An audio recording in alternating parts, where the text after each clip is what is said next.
হুজুরকে তার মূল্যবান আলোচনা করার জন্য সবিনয় অনুরোধ করছি। আসসালামু আলাইকুম ওয়া রাহমাতুল্লাহি ওয়া বারাকাতুহু। إن الحمد لله الأكرم الذي خلق الإنسان وكرم وعلمه من بيان ما لم يعلم فسبحان الذي لا يحصى امتنانه باللسان ولا بالقلم نشهد أن لا إله إلا الله وأن محمدا عبده ورسوله الذي أرسله الله تعالى بالحق بشيرا ونذيرا وداعيا إلى الله بإذنه وسراجا منيرا فقد قال الله تعالى في كلامه المجيد وفرقانه الحميد সবাই আমার সাথে পড়েন আউযু বিল্লাহি মিনাশ শাইতানির রাজিম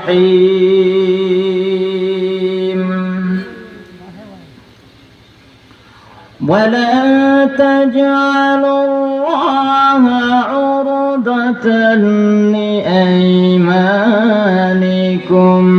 أن تبروا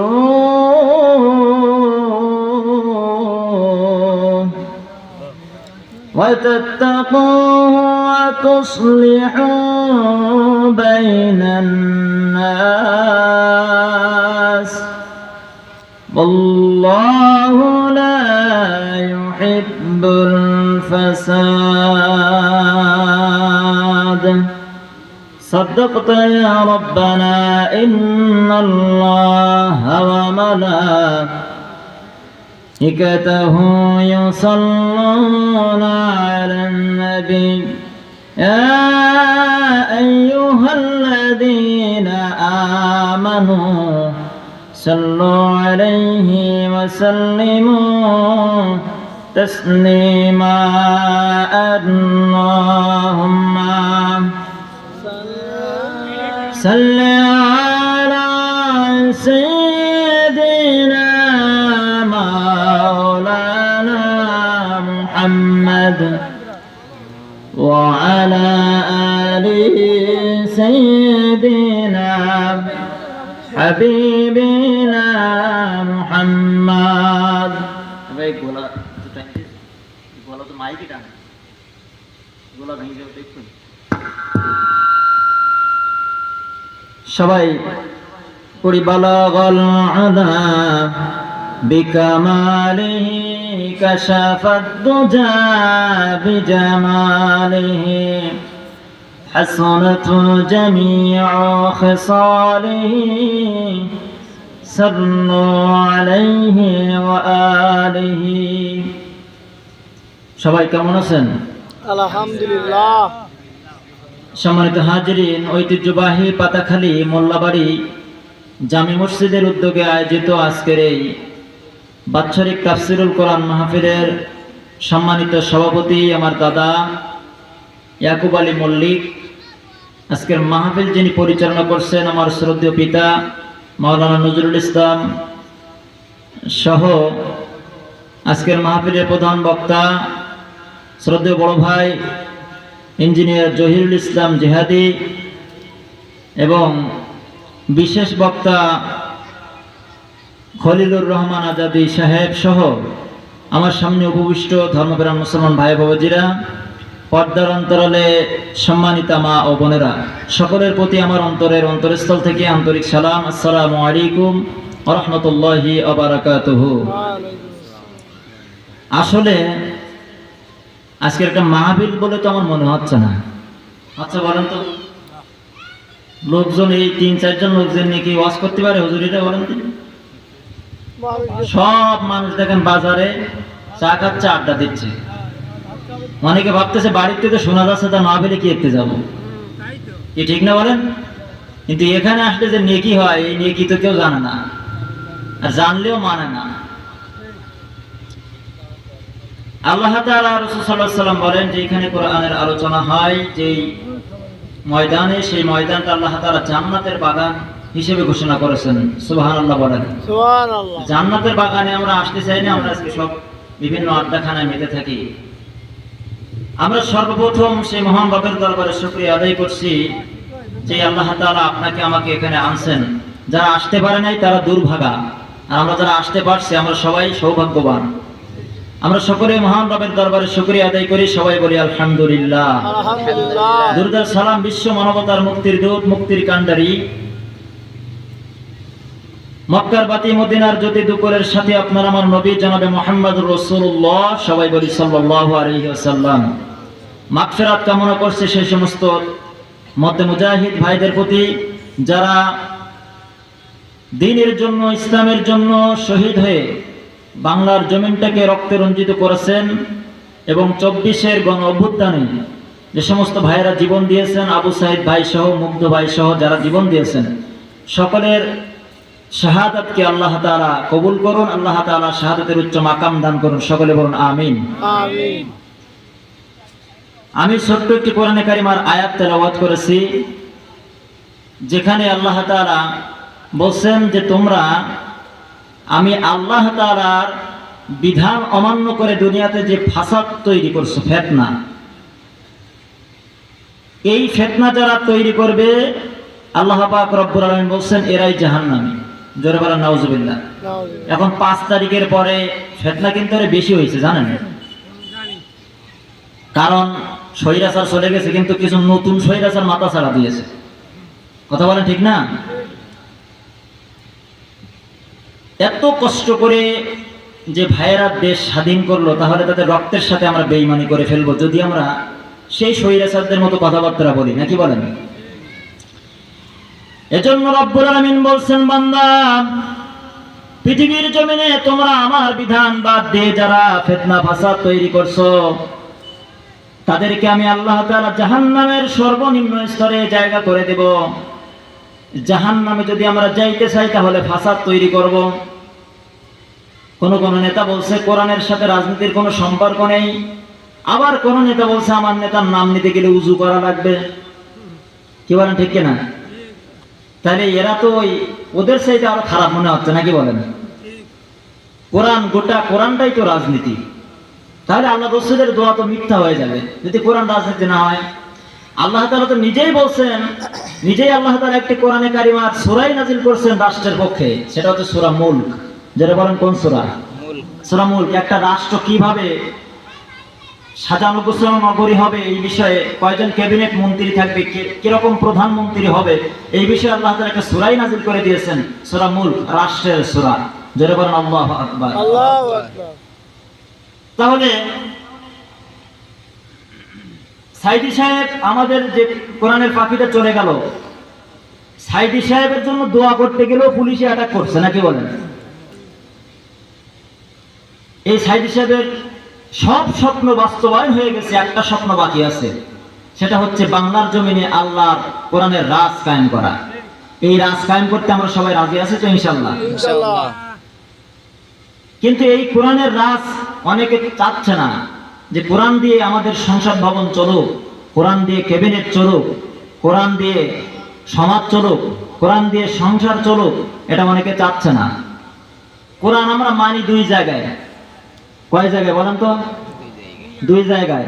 একটা হলো মসজিদে, আর একটা হলো নামাজে। আমরা যখন নামাজে দাঁড়াই বা মসজিদের ভিতরে ঢুকি, তখন আমাদের ভিতরে ভয় চলে আসে, আর ওইখানে বসে হুজুর যে আলোচনা করে আমরা সবাই বলি ঠিক, সুবহানাল্লাহ, আলহামদুলিল্লাহ, মাশাআল্লাহ। বাইরে আসে আবার জাপাই, নাকি বলেন? হুজুর ওয়াজ করে দাঁড়িয়ে রাখার জন্য, কিন্তু কয়জন মানুষ দাঁড়িয়ে রাখে বলেন তো? হুজুর ওয়াজ করে নামাজের জন্য, কয়জন মানুষ নামাজে বলেন তো? তাহলে আল্লাহ রাসূল সাল্লাল্লাহু আলাইহি সাল্লাম বলছেন যে কোরআন আপনি পড়বেন আপনার কোনো সমস্যা হবে না, কোরআন আপনি বুঝবেন তাও কোনো সমস্যা হবে না, কোরআন আপনি মানবেন তাও কোনো সমস্যা হবে না। যখনই কোরআনের প্রচার করবেন তখন আপনার বাধা আছে না নাই? জোরে বলেন। আল্লাহ রাসূলের 40 বছর পর্যন্ত কোনো শত্রু ছিল না। কয় বছর? 40 বছর কোনো শত্রু ছিল না। 40 বছর তাকে আল-আমিন বলে উপাধি দিয়েছিল। যারা 40 বছর বয়সের পর নবুয়ত প্রাপ্তি হওয়ার পরে বিরোধিতা তারাই করছে। নাউজুবিল্লাহ বলতে পারলেন না? সুতরাং এই সমাজে, এই জনপদে যেই বিচারগুলো হবে সেই বিচারগুলো উলামায়ে কেরামদের দিয়ে করতে হবে। কোন মেম্বার চেয়ারম্যান ওর হাদিস কোরআন সম্পর্কে কোনো জ্ঞান আছে বলেন তো? আছে? নেই। তাহলে এই শরীয়তসম্মত বিচার, এই সমাজে যদি ধর্ষণের বিচার করতে হয় শরীয়তসম্মত ধর্ষণের বিচার কি জানেন? বিয়ের আগে যদি কেউ জিনা করে, কোন সময়? বিয়ের আগে যদি কেউ জিনা করে তাহলে তাকে গার বলে 100 বেত্রাঘাত করতে হবে। সেই সময় যে ছিল চাবুকের আঘাত। কিসের আঘাত? এখন বেত্রাঘাত। 100 বেতের আঘাত যদি কোনো ব্যক্তির করা হয় ও বাঁচবে বলেন তো? এই ভয়ে আর কেউ জিনা করবে? করবে না। বিয়ের পরে যদি কেউ জিনা করে তাকে বুক পর্যন্ত মাটিতে গেড়ে পাথর নিক্ষেপ করে হত্যা করতে হবে। এখন মেম্বার যদি আপনার বিচার করে, মেম্বার সাহেব তো ভোটের দরকার, ও তো নিরপেক্ষ বিচার করবে। কি বলেন ঠিক না? ও তো উভয় পক্ষে সান্ত্বনা দিয়ে বুঝাই বোঝায় যা তাই সাল্লাল্লাহু আলাইহি জিলুবি, নাকি বলেন? কিন্তু কোন উলামায়ে কিরাম যদি এই বিচার করে তাহলে তার শরীয়ত সম্মত বিচার করা হবে। একটাকে শাস্তি দিয়ে দেখেন ধর্ষণের বিচার আর চাওয়া লাগবে না। আগে গ্রামের গুলো সাইজ করেন, তারপরে ওই আসিয়ার মৃত্যুর এই ধর্ষণের বিচার পরে করেন। কি বলেন ঠিক না? তো এই ধর্ষণ দিনে দিনে বাড়তেছে শরীয়ত সম্মত বিচার না হওয়ার কারণে। আর মেম্বার চেয়ারম্যানরা যে বসে ওই নারীর বিচার করে বেপর্দায়। এখন আমি যে মেম্বার, আমি যে সৌফি সাহেব তা তো আর না। আমার ভিতরে খারাপ অনুভূতি থাকতে পারে কিনা? কথা বলেন। এজন্য ওই মহিলাকে পর্দা সহকারে আসতে হবে। আর আমরা যে হেবার বিধান চালু করছি, হেবার কোনো হাদিস কোরআনে কোনো বিধান নাই, জানেন? এগুলো ঠিক না, এগুলো অপসংস্কৃতি, অন্যায়। এগুলোর থেকে আল্লাহ তাআলা আমাদেরকে হেফাজত করুন। সকলে বলুন আমিন। ওই মহিলাকে, ওই পুরুষকে যদি এভাবে শাস্তি দেওয়া হয় কোনো সুখের সংসার আর নষ্ট হবে না। এজন্য রব্বুল আলামিন বলেন লা তাকরাবুজ জিনা মালাল ইয়াতীম ইল্লা বিল্লাতী হিয়া আহসান। সমাজের ভিতরে তোমরা জিনা থেকে দূরে থাকো, ইয়াতীম মিসকিনদেরকে তোমরা সহায়তা করো, ভালোবাসো। এই সমাজে আমরা কত আনন্দ ফুর্তি করে ঈদ উদযাপন করলাম, কিন্তু এই সময়ে দেখেন ফিলিস্তিন ভাইদের অবস্থা। তারা ঈদের দিন, রোজার মাসে, এমনকি সেহরের সময় খেতে উঠছে। এমন সময় এই ইসরায়েলের এই প্রধানমন্ত্রী বেনিয়ামিন নেতানিয়াহু, এই জানোয়ারের বাচ্চা জানোয়ার, তাদের উপরে বোমা বর্ষণ করেছে। সেহরিও খাইতে পারে নাই, ইফতারের সময় বোমা বর্ষণ করছে। এই জাহেল, এই মূর্খ, এই বর্বর এত পরিমাণ অত্যাচার তাদেরকে করেছে যে তাদের ভিড়ে মাটি পর্যন্ত নেই। আল্লাহ তাআলা ফিলিস্তিনি ভাইদেরকে হেফাজত করুন। সকলে বলুন আমিন। বাংলার জমিনে আমরা ইসলাম কায়েম করে করব কি? গোটা বিশ্বের দিকে তাকায় দেখেন মুসলমান কিভাবে নির্যাতিত। কি বলেন ঠিক না? একটা প্রতিবাদের ভাষাও আমাদের নাই। তাহলে আমাদের যে ইসলাম কিভাবে কায়েম হবে বলেন? প্রত্যেকটা মুসলমানের স্ব দায়িত্ব থেকে প্রতিবাদ করতে হবে। আজকে আমি এই প্রতিবাদ করি, মনে করেন আমি আপনাদের এলাকার সন্তান, আমি যদি প্রতিবাদ করি তার একজন বলবে যে ও একটু বেশি বোঝে, নাকি বলেন? কিন্তু আপনি যদি আমার পাশে এসে দাঁড়াতেন তাহলে সমাজটা ভালো হয়ে যেত, নাকি বলেন? সমাজে কথা বলতে পারে সবাই, কিন্তু সাহস কিন্তু সবার হয় না। আর সাহসী মানুষের পাশে সবাই দাঁড়ায় না। এই হলো আমাদের মূল সমস্যা। এই সমস্যা থেকে আমাদেরকে বের হয়ে আসতে হবে। 5 তারিখের আগে আমরা ভয় করিনি, আর এখন করে লাভ আছে? কথা বলেন। অনেক মসজিদের চাকরি আমি হারাইছি, আমি ব্যক্তিগতভাবে হারাইছি। খালি বাড়ি আসলে ব্যবসা, তুমি এত মসজিদ পাল্টাও কেন? আমরা তো ওই জায়গায় যে একটু হক কথা বলি, দেখেন কিরম লাগে। কথা বলেন। ঠিক। বন্ধুরা আমার, সমাজের ভিতরে যারা ভালো মানুষের কাতারে দাঁড়াইতে চাবে, একদল মানুষ তাদের সমালোচনা করবে। আল্লামা ইকবাল রহমতুল্লাহ আলাইহি তিনি বলতেন যে আমাকে নিয়ে যদি মানুষ সমালোচনা না করে তাহলে আমার পরিচিতি হবে কি করে, আমার পরিচয়টা হবে কি করে, আমাকে মানুষ চিনবে কি করে। আল্লামা ইকবাল রহমতুল্লাহ আলাইহির জামানায় একজন পালোয়ান ছিল, গামা পালোয়ান। ইকবাল রহমতুল্লাহ আলাইহি ফার্সি উর্দু শের লিখেছেন, ফার্সি শের লিখেছেন। ওনাকে একবার প্রশ্ন করতেছে গামা পালোয়ান, ভাই তুই তো সারা জীবন মশলা মাসাইল দিয়ে গেলি, তা আমার সাথে পারিস? আল্লামা ইকবাল রহমতুল্লাহ আলাইহি পলিটিক্স লাগায় তিনি বলছেন যে অমুক তারিখে তোমাকে আমার সম্মেলনে একটু দাওয়াত আছে। বলতেছে ভাই দুনিয়ার জমিনে শক্তি দিয়ে কিছু হয় না, জ্ঞান দিয়ে কিছু অর্জন করতে হয়। তো দাওয়াত দেওয়া হলো, গামা পালোয়ান সেখানে গেল। যে আল্লামা ইকবাল রহমতুল্লাহ আলাইহি তিনি বক্তব্য দেওয়ার পরে গামা পালোয়ানকে সময় দিয়েছে, এবার আপনাদের সামনে বয়ান করবেন আজকের সম্মেলনের প্রধান অতিথি গামা পালোয়ান। বলেন তো ওই ব্যক্তি কোনোদিন মঞ্চে কথা বলছে? ও তো শুধু শক্তি দিয়ে মানুষদেরকে পরাহিত করছেন। এবার যখন আল্লামা ইকবাল রহমতুল্লাহ আলাইহির মঞ্চে গামা পালোয়ান উঠছে, ওর শুধু সালাম দিতে যেয়ে ওর পায়জামা ঘেমে শেষ। বক্তব্যের শেষে, মঞ্চের মানে আপনার সম্মেলনের শেষে বলতেছে, ভাই এই পৃথিবীতে শক্তি দিয়ে কোনো কিছু অর্জন করা যায় না, যদি আপনাকে অর্জন করতে হয় তাহলে রাসূল সাল্লাল্লাহু আলাইহি সাল্লামের মতো পলিটিক্স অর্জন করতে হবে, জ্ঞান অর্জন করতে হবে। কি বলেন ঠিক কিনা? এরকম খোলামেলা ওয়াজ মাহফিল বিগত 16 বছরে আপনারা দেখছেন না? মনে হয় না। যে মাহফিলগুলো হচ্ছে আমার মনে হয় এইখানে, এই যে মাদ্রাসার মাঠ, এইখানে যদি আজকে ইঞ্জিনিয়ার জহিরুল ভাইকে জিহাদি নামটা শুনতো, আমাদের এলাকার অনেক কুলাঙ্গার আছে মাহফিল বন্ধ করে দিত। কথা বলেন ঠিক কিনা? তাহলে আমরা কিন্তু মুসলমানের ঘরে জন্মগ্রহণ করছি, আমরাও কিন্তু মুসলমান। যারা স্বৈরাচারের দোসর ছিল, আওয়ামী লীগ যারা করছে, নাম ধরেই বলি, এরা একটাও মুসলমান না। আপনার বিশ্বাস হয়? একটাও কি না মুসলমান না, তার বাস্তব প্রমাণ আপনাদেরকে বলি। এদের ভিতরে গুটি কয়েক আছে মুনাফিক, আর অধিকাংশ আছে নাস্তিক। আর শেখ হাসিনা ছিল ডাইরেক্ট আমি মনে করি কাফের। তার কারণ এই যুগের থেকে রাসূল সাল্লাল্লাহু আলাইহি ওয়াসাল্লামের আসার পূর্বে যে সমস্ত নবীরা চলে গেছে তাদের মুজিজাগুলো তারা নিয়ে চলে গেছে। রাসূল সাল্লাল্লাহু আলাইহি ওয়াসাল্লামের ছিল ৩৫০০ মুজিজা। কয় হাজার মুজিজা? জোরে বলেন। ৩৫০০ মুজিজার একটাও নিয়ে যায় নাই। আর সাদ্দাত থেকে নিয়ে শুরু করে আবু জাহেল পর্যন্ত যারা মারা গেছে এদের খাসলাত একটাও নিয়ে যায় নাই, সবগুলো রেখে গেছে।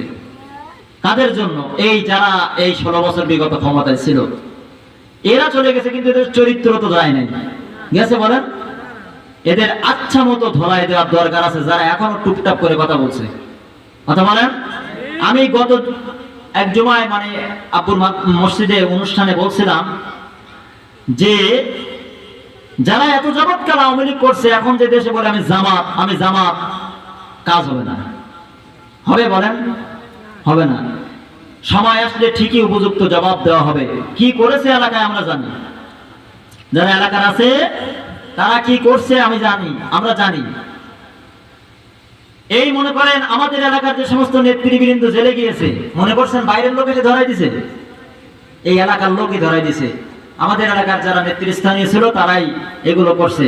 আমি তো সাতক্ষীরাতে থাকি, ওখানে ইসলামের জাগরণ, ওরা কমিটি বৃন্দর কিছু বিএনপি আছে, আবার কিছু জামাত ইসলামী আছে, জামাতের প্রভাব বেশি। ওরা বলে হুজুর আপনি গা খুলে কথা বলবেন, কেটা কি বললো না বললো ওটা আপনার দেখার বিষয় না। আমি বলছি আমি 5 তারিখের আগেও বলতাম, এখনো বলি, চাকরির ভয় করে আমি ইমামতি করিনি। আল্লাহ পাক, আমরা যে ছোট্ট জবানে কথাগুলো বললাম, আমি আসলে হাদিস কোরআনের ব্যাখ্যা বিশ্লেষণে গেলে মেলা সময়ের প্রয়োজন, আমাদের বক্তারা আসছে। আমি আপনাদের দোয়ায় বাইরে কথা বলি, কিন্তু আমরা এলাকায় যখন মাহফিলগুলো দেয় আমাদেরকে সুযোগ দেয় না অনেক জায়গায়, এগুলো দুঃখজনক। আল্লাহ পাক আমাদেরকে কবুল করুন। আমাদের এই যে ঘরের সন্তানেরা, আপনাদের ঘরের সন্তানেরা বাইরে থাকে, তাদের মর্যাদা আল্লাহ তাআলা বৃদ্ধি করে দেন। সকলে বলুন আমিন। আমার তৌফিক ইল্লা বিল্লাহ। আসসালামু আলাইকুম ওয়া রাহমাতুল্লাহ। ভালো ভালো বক্তা আছে, তাদের মুখ থেকে আপনারা গুরুত্বপূর্ণ কথা শুনবেন।